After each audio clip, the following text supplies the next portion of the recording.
Почитувани гледачи, добре дојдовте во најновото издание на емисијата Агроинфо на ТВ канал вез климатските промени и нивното влијание врз земјоделството.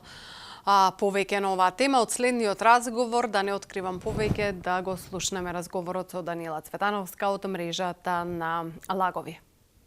Значи, како што најавив во денешната земјоделска емисија, на тема климатските промени во земјоделството, разговараме со Даниела Цветановска од мрежата на Лагови. Даниела, добре дојдеш, наша благодарност за времето кое што го одвојуваш да бидеш дел од програмата на ТВ канал ВИС. Мерките, Лагот, мрежата на Лагови спроведува еден пообемен проект кој што е поврзан со проценка на влијанието и можностите за прилагодување на климатските промени во земјоделскиот сектор. Зошто токму ваков проблем? Веќе се стеснува ли просторот во кој што може да маневрираме кога станува збор за влијанието на климатските промени во земјоделството?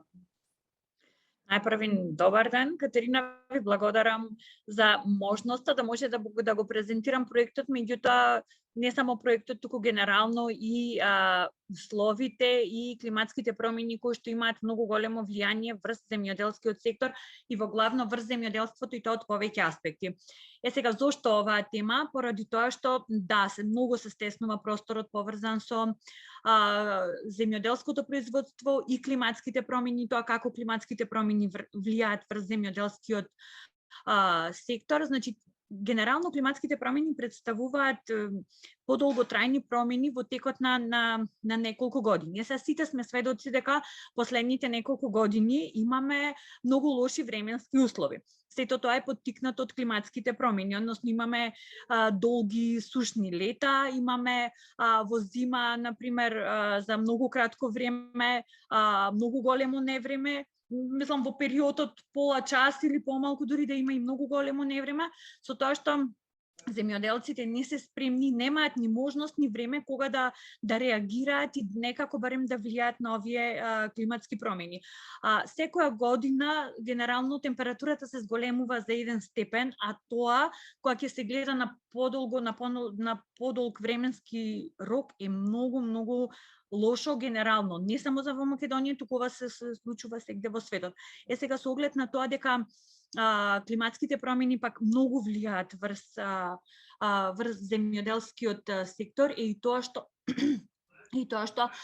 цело време, значи, се соочуваме реално со недостиг на храна. Значи, од една страна го имаме економскиот аспект, каде што земјоделците веќе почнуваат да трошат реално пари за да може да се прилагодат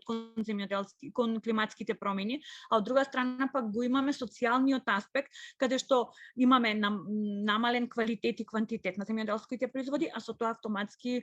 недостаток на храна, покачување на цените, и сето тоа влијае не само врз земјоделците, туку врз цело население, засегнувајќи не и нас, потрошувачите, кои што мора да купуваме и да конзумираме храна. Така, кои се мерките за адаптација кои што ги презентирате, ги предлагате, кои што може земјоделците во овој период, во оваа фаза на развој, на констелација климатска и она што се случува реално во агросекторот и нивната кондиција, како финансиска, така и колку имаат сознание за мерки кои што може да ги применат мерки за адаптација? Реално земјоделците знаат за некои мерки за адаптација на климатските промени во земјоделскиот сектор, меѓутоа финансиски не се спремни за да го прават тоа. Не само од една страна финансиски, меѓутоа и од друга страна треба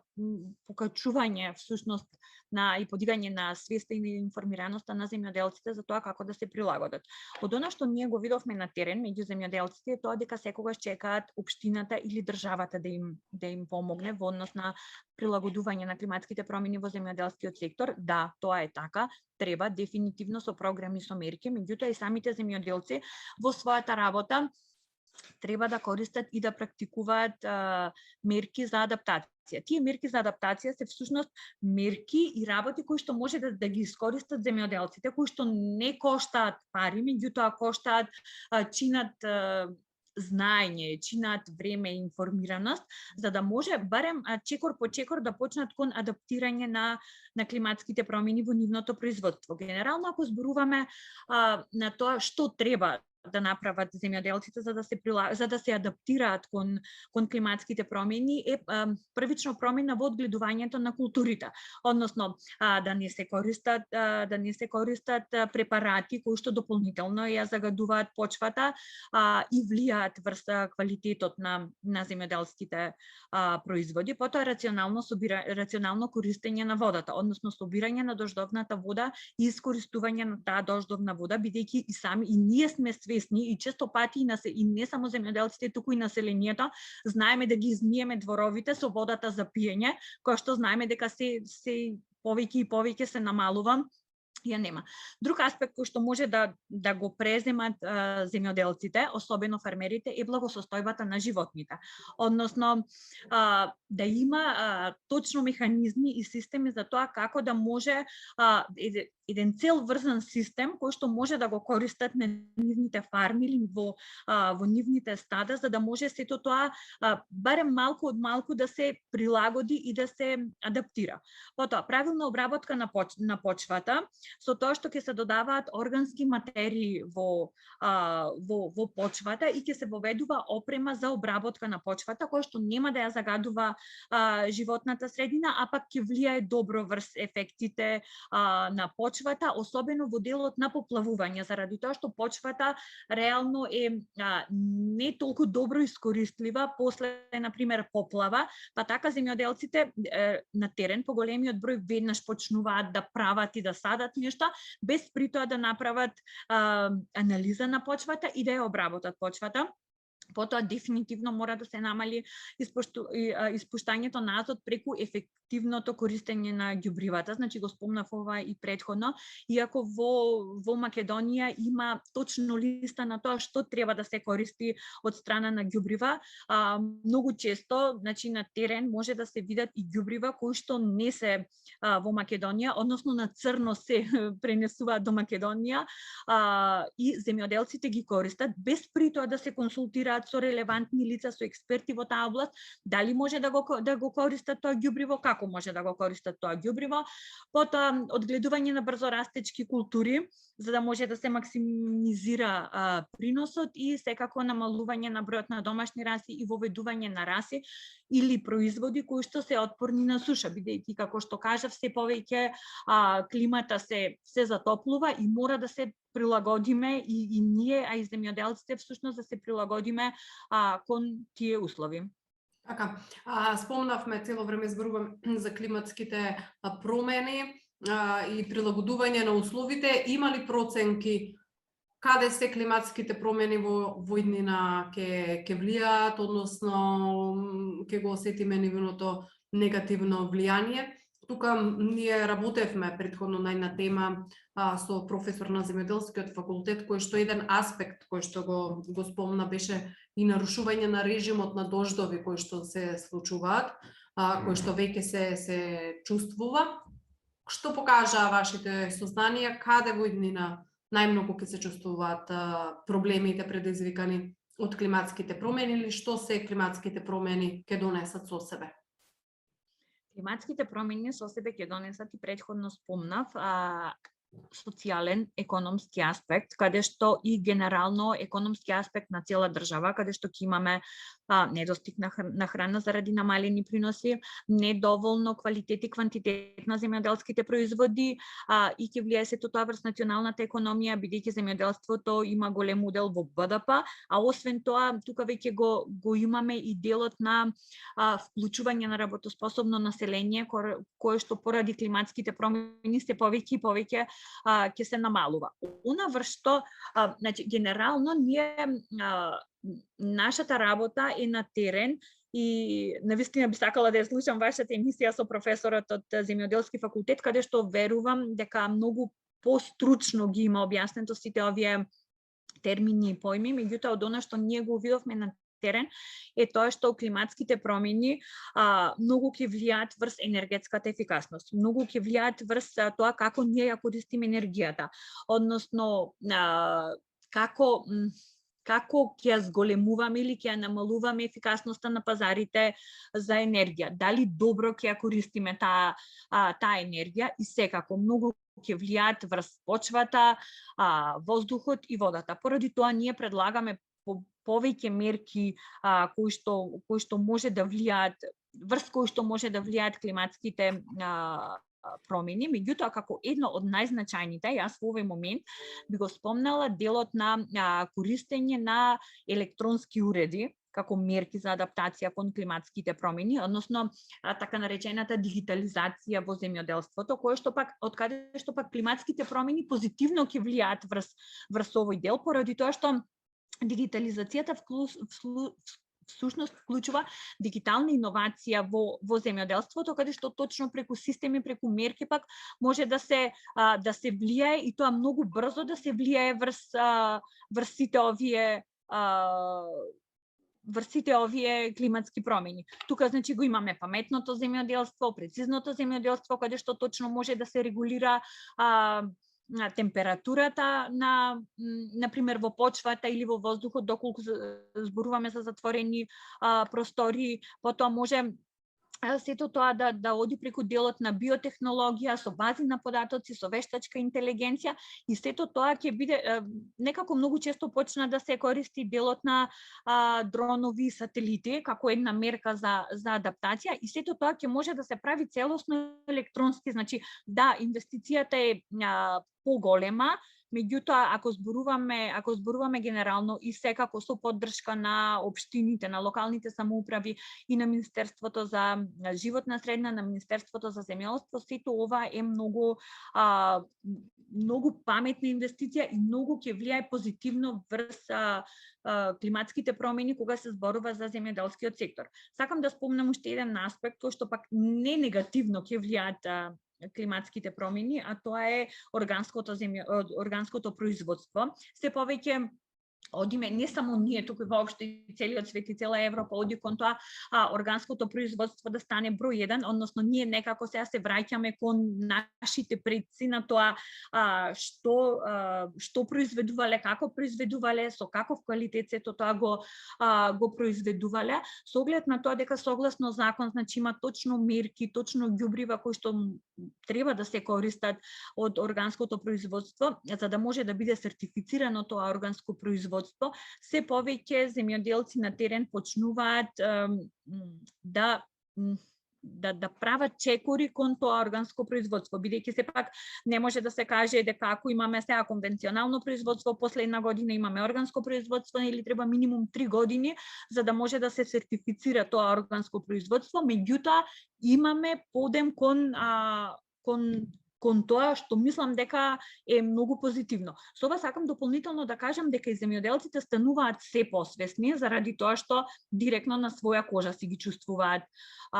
промените, имаат се помалку пари, а даваат се повеќе пари за да може да го произведат горе-долу истата количина на храна и на земјоделски производи. Така. Може ли поконкретно сега за проектните активности да зборуваме, од кога до кога се одвива проектот, што се е планирано во него како фаза со оглед на тоа што настапувате и како мрежа на лагови, дали тоа значи дека е дисперзирана целата држава на Македонија или почнувате од еден регион па понатаму да бидат опфатени другите региони со искуствата кои што ќе ги презентирате? Мрежата на лагови представува чадор организација во која што од вкупно 13 регистрирани лагови во Министерство за земјоделство, досега во мрежата членки се 8 лагови, со тоа што се опфаќа повеќе од пола од нашата земја, значи секако не застануваме тука, ние ќе одиме понатаму кон вклучување на други лагови. Ова е пилот проект, со тоа што најпрво како пилот општина, каде што ќе го тестираме сето ова, ја зедовме општина Битола и руралниот дел на општина Битола. Во однос на проектот проценка на можностите и влијанието и проценка на влијанието и можностите за прилагодување на климатските промени во земјоделскиот сектор, предвидовме 3 компоненти, односно едната компонента представува подигање на свеста, информирање на земјоделците преку социјални медиуми, преку летоци, преку брошури. Втората компонента е директна работа на терен со земјоделците преку фокус групи, преку директни посети на терен со експерти кои што се ангажирани од буквално експерти од таа област. И третата компонента е застапување и лобирање. Проектот започна на 1 март 2020, завршува 2021, се извинувам, завршува 28 февруари 2022 година, со тоа што генерално ги поминавме и ги тестиравме точно овие две компоненти, подигање на свеста, каде што веќе гледаме дека има некое раздвижување и размрдување на земјоделците во Битола и руралниот дел на Битола, секако како пилот општина. Директните, она што остави најмногу впечаток во овој проект е директните посети на терен на земјоделците. Ние се обидовме и формиравме фокус групи, одржавме фокус групи, меѓутоа поголемо влијанието беше кога експерти одеа директно на терен кај земјоделците и директно можеа да видат каква е состојбата на нивните површини и точно им кажуваа мерки за тоа што може да направат, како може да направат, кај треба да се обратат, како министерството или општината може некако или преку некој од ИПАРТ програмите да може да искористат од мерките со моменталната состојба на нивната површина. И сега во моментот сме во фаза на компонентата за стапување и лобирање, каде што се изработи еден извештај за проценка на целокупната состојба со земјоделскиот сектор поврзан со климатските промени во општина Битола, каде што сега чекавме да завршат реално локалните избори за да почнеме да застапуваме и да лобираме. Веќе имаме договорено состанок со градоначалникот на општина Битола, дополнително со претседателката на советот на општина Битола, многу битен аспект што во сето ова е вклучена и Агенцијата за развој и поддршка на земјоделството, од каде што имаме навистина голема поддршка во однос на знаење, меѓутоа и општина Битола како локална самоуправа и пред изборите, значи имавме лица од делот на животна средина кои константно беа со нас на терен, кога одевме кај земјоделците, за да може и тие сами да ја увидат воопшто ситуацијата и да слушнат директно од земјоделците. Така што од неколку страни застапуваме и настапуваме, затоа очекувам дека на договорената средба со градоначалникот на општина Битола ќе може да се предвидат, можеби за почеток, минимални средства за буџетот за 2022 година, каде што ќе може да ги поддржат земјоделците. Она што ние сега го предлагаме како првична мерка, да може општината барем 50-50 да субвенционира заштитни мрежи за земјоделците, зашто некако цело време го потенцираат тоа, а и Пелагонија буквално овој регион е повеќе познат по овоштарство, по градинарство, па така по големиот дел од земјоделците беа ајде да се започне со заштитни мрежи, па после тоа да одиме чекор по чекор понатаму. Дополнително на сето ова ќе се прави и програма за прилагодување на можностите, која што програма ќе ја презентираме до Советот на општина Битола, за да може да се двегодишна програма, за да може да се изгласа на Совет, да стане официјален општински документ, со тоа што ќе може веќе за 2023 година да влезе целосно во буџетот со точно конкретни мерки за тоа што е потребно за земјоделците и како општината може да им помогне на земјоделците. За сега имаме супер однос, да кажам, и аспект на тоа колку и не само земјоделците, туку и лицата од Агенција за развој и поддршка на земјоделството, меѓутоа и од одделението за животна средина на општина Битола се расположени за соработка и сакаат навистина да направат нешто, меѓутоа останува да видиме во наредниот период како ќе се одвива сето тоа, меѓутоа како и да е, ветува имаме веќе добра основа за плодна и успешна соработка. Така, имате ли за крај меѓународни искуства во кое што се применети овие начини на поттикнување и заштита на земјоделството од климатските промени со помош на финансиски инструменти на локално ниво, национално ниво и колку може да се влија и во националните политики да има дел на субвенционирано субвенционирано покривање на трошоци за набавка на заштитни мрежи? Имаме искуства со земјоделци со Министерство за земјоделство од Хрватска, со тоа што генерално ние не можеме да одиме во чекор со нив, ни пак да ги преземеме генерално нивните мерки, нивните програми, бидејќи тие се многу понапред за разлика од нас. Ние сега започнуваме всушност со сето ова и она што некако пак и не можеме да го преземеме од европските земји затоа што тие може да користат европски пари и имаат предвидено европски пари и фондови кои што може да ги користат за ова. Ние се уште не сме дел од ЕУ, па затоа не можеме да ги користиме и тие фондови и сме многу ограничени во однос на тој дел. А согласно Законот за животна средина, секоја општина, секоја локална самоуправа треба да има програма за прилагодување на климатските промени, не само во земјоделскиот сектор, туку генерално во сите сектори. Кај нас ниту една општина досега ја нема, ниту една локална самоуправа ја нема таа програма, заради тоа што до пред неколку години не бевме свесни реално за последиците што ги оставаат климатските промени, не само во земјоделскиот сектор, туку и во другите сектори. Со тоа што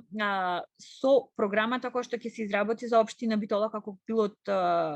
програма, значи секако нема да застанеме тука, ќе продолжиме понатаму и во другите општини, а со тоа во таа компонента на застапување и лобирање, секако планирано е состанок и застапување и лобирање и во Министерство за животна средина, меѓутоа и во Министерство за земјоделство, за да може веќе да станат тие документи официјални и Министерството да има надлежност на тие документи, за да може воопшто да ги разгледува. Значи, локалните самоуправи се во толку лоша состојба поврзана со животната средина, со климатските промени, со тоа што многу малку од локалните самоуправи во Македонија пак имаат и воопшто програма за заштита на животна средина. Може би една програма, после 4-5 години немаат ништо, така да мора ние да почнеме од таа основа. Она што е добро е што во моментот се креира ИПАР 3 програмата и во ИПАР 3 веќе почнува да влегува делот на дигитализација во земјоделството и дополнителна поддршка за органското производство, што пак ќе го подобри и ќе го зголеми капацитетот. Меѓутоа тоа веќе ќе биде во 2024 година, па затоа овие 2 години ние треба и не само ние, туку и многу други организации, и вие како медиуми треба што повеќе да се информира, за да се зголеми свеста, меѓутоа и за да може да се види каде може да има дополнителни фондови кои што може да се користат за земјоделците, за прилагодување на климатските промени, и тоа нема да се однесува само на земјоделците, туку воопшто и на сите нас како популација на Македонија. Така. Данила, јас ти благодарам за овој исцрпен разговор и за твоето гостување во емисијата Агроинфо на ТВ канал ВИС. Секако кога ќе има нешто ново, повторно ќе ве бараме, се во интерес на земјоделците и нивниот развој. Ви благодарам и вас.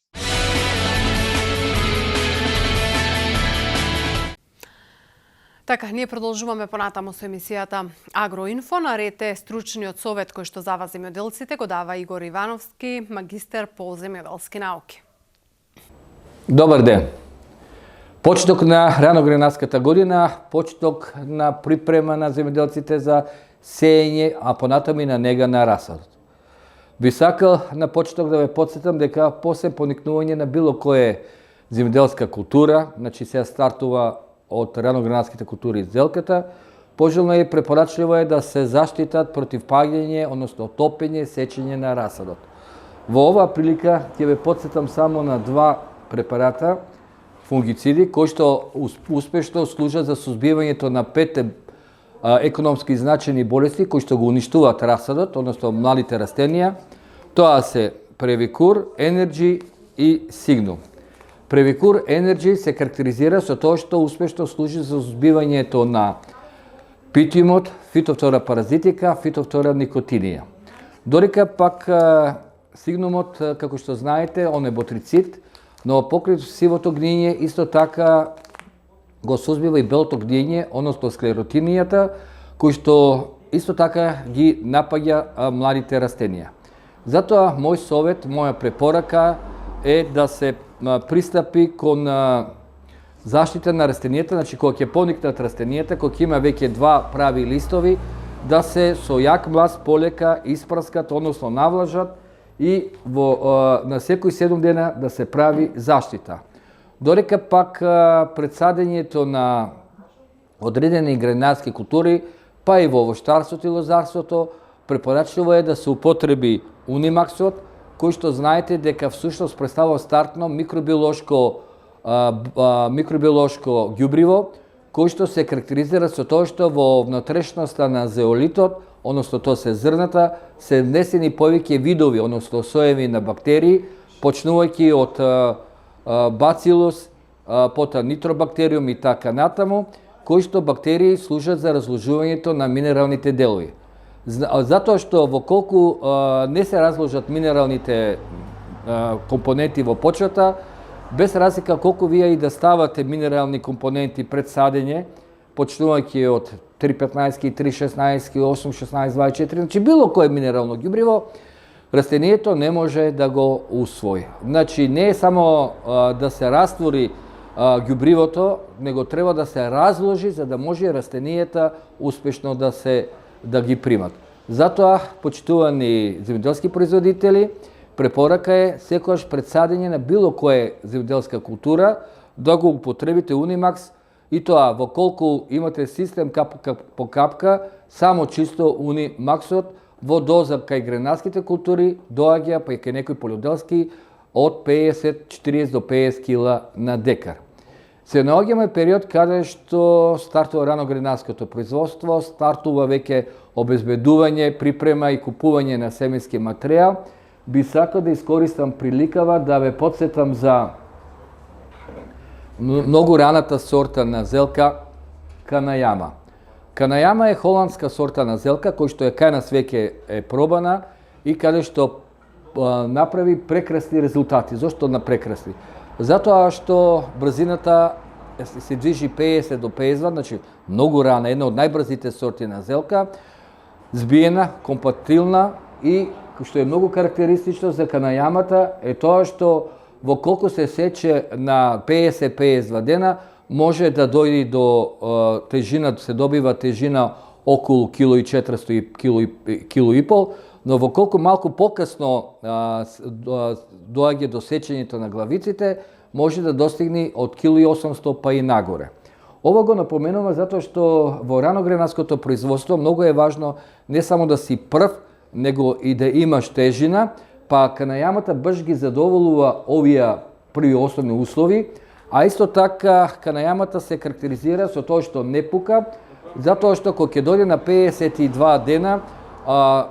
таа први 1,300 не пука, него продолжува да го зголемува својата маса, да завива, односно да добива цврстина и тежина, и со тоа, рековме, овозможува земјоделскиот производител да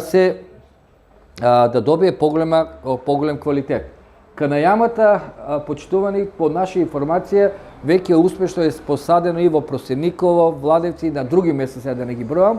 и рековме зелка кој што е пробана и кој што може да се каже многу брзо очекуваме дека ќе ја заземи водечката улога во производство на рана зелка.